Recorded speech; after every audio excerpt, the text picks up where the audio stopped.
Mirasee.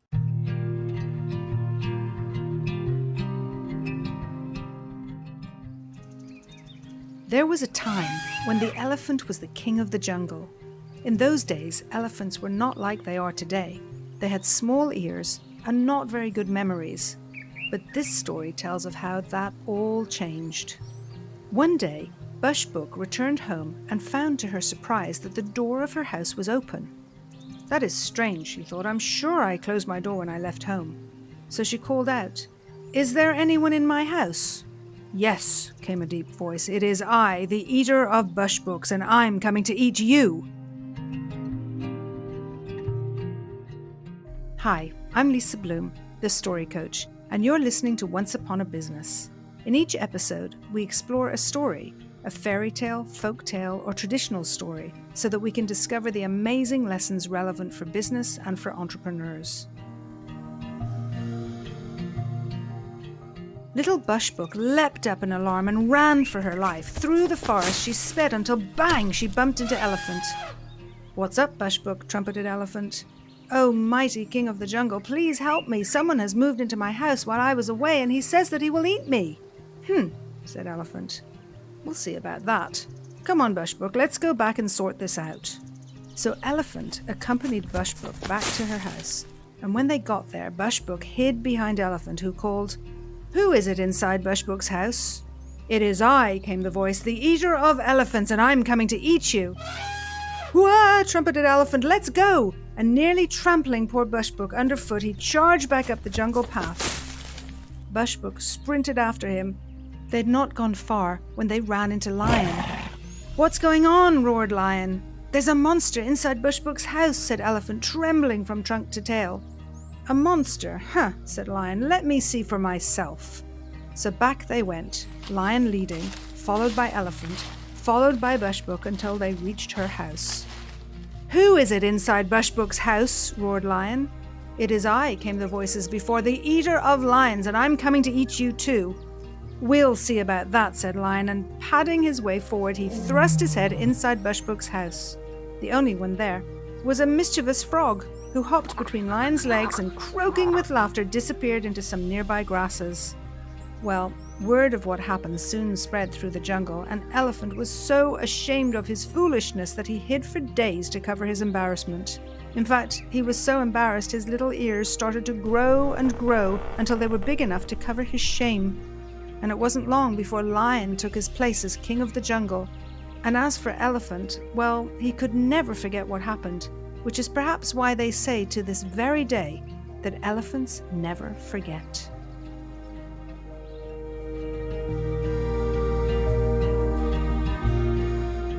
This is a tale from Storyteller's Way by Ashley Ramsden.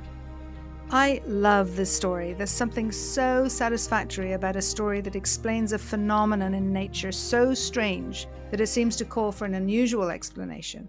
The huge ears of the elephant, how could they possibly have evolved? Well, here we are. This story has an answer.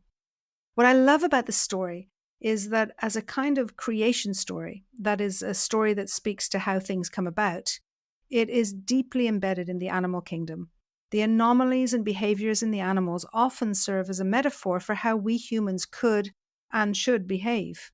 So in this story, Elephant was considered the king of the jungle, but we see that size and force were not enough for him to hold on to the title. Being king requires courage, just like Lion showed when they went back to Bushbook's house to figure out what was going on there. By virtue of his courage, he gets to be king, rightly so. But what of the elephant? I love that his intentions were good. He tried to defend Bushbook to help him out, but was instead confronted by his own fear and had to flee. I think we can all relate to that. We might want to be brave, but so often we get overcome by fear and find that we have no choice but to escape. As a business owner, there are many opportunities to be brave, and it can be really challenging sometimes. Our fear can overcome us. Whenever I've been involved with any kind of program launch, I always feel like I need nerves of steel. It's so hard. You never know whether your launch will be successful, and it's usually after weeks and months of hard work. And just when you think it's all over and it's been a failure, sometimes it can revive and you get lots of sales. Nerves of steel. In the story, Elephant fails. He runs away in fear.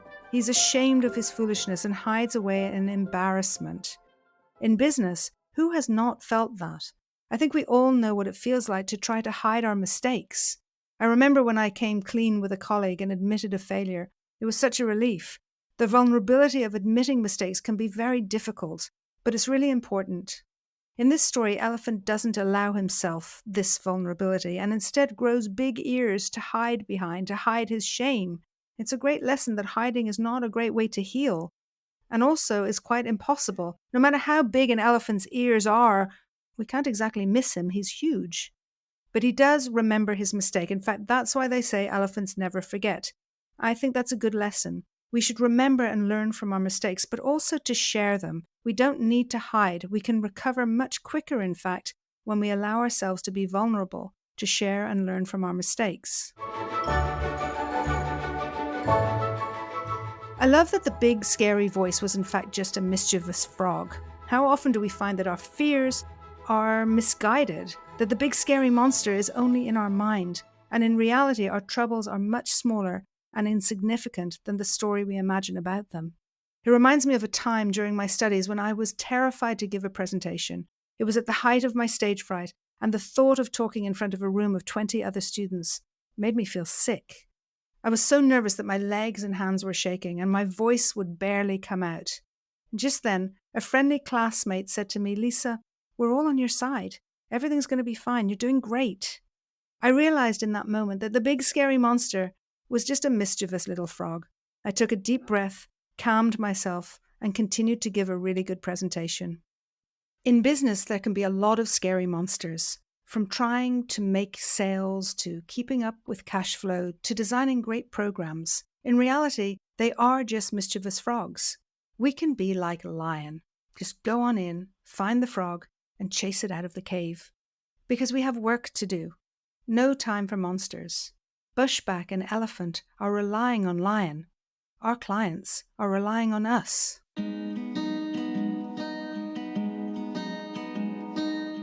I'm Lisa Bloom, and you've been listening to Once Upon a Business. You can find out more about me at story-coach.com. That's story-coach.com. Once Upon a Business is part of the Mirasee FM podcast network, which also includes such shows as Consciousness Explored and Just Between Coaches. To catch the great episodes that are coming up on Once Upon a Business, please like and follow us on Mirasee FM's YouTube channel or your favorite podcast player. And if you enjoyed the show, please leave us a comment or a starred review. It's the best way to help us get these ideas to more people. Thank you. We'll see you next time.